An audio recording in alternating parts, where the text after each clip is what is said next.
dysfunctional. You were in Cape Town. You've been dealing with what I call the taxi wars in recent days, where more than 80 people have been murdered in a fight over turf between different rival taxi companies.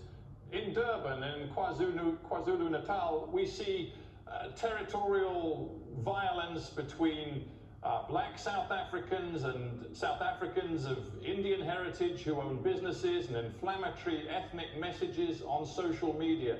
When Kenan Malik talks about the undermining of South Africa's social fabric, that's what he's referring to. Yours no longer looks like the rainbow nation of Mandela. It looks like a nation that could tear itself apart. The rainbow nation we're talking about was built on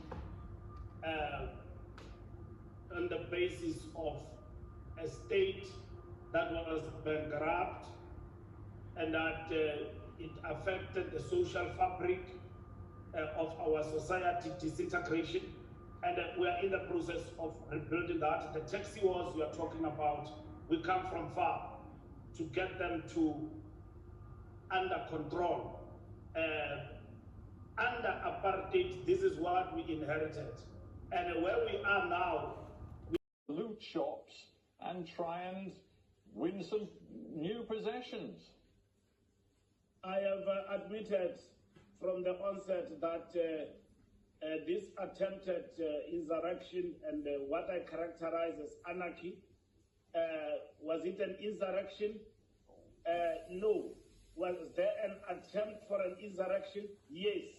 I have characterized that it exhibited opportunistic elements of criminality, exploiting the fact that the majority of our people, and the youth in particular, are unemployed, and as a result they got into the bandwagon of looting and looting and looting. I don't know if you've had the opportunity to talk to your own defence minister, your cabinet colleague, because she briefed the Joint Standing Committee on Defence that there was, quote, not an insurrection or a coup.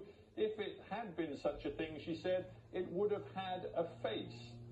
And that's my point too. There is no face to this coup, as far as I can tell. There is a face. The elements of it will former president arrest. There will be chaos and anarchy in the country. It didn't happen. It did happen. Of course it happened.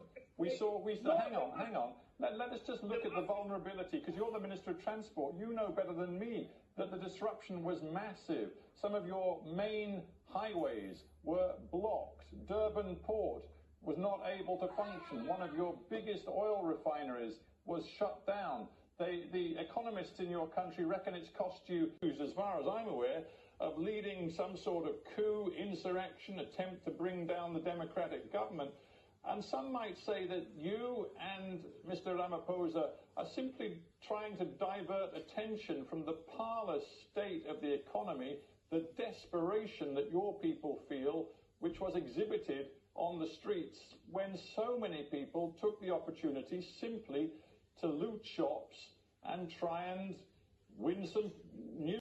But surely you cannot say that without clear evidence. If there is no evidence, what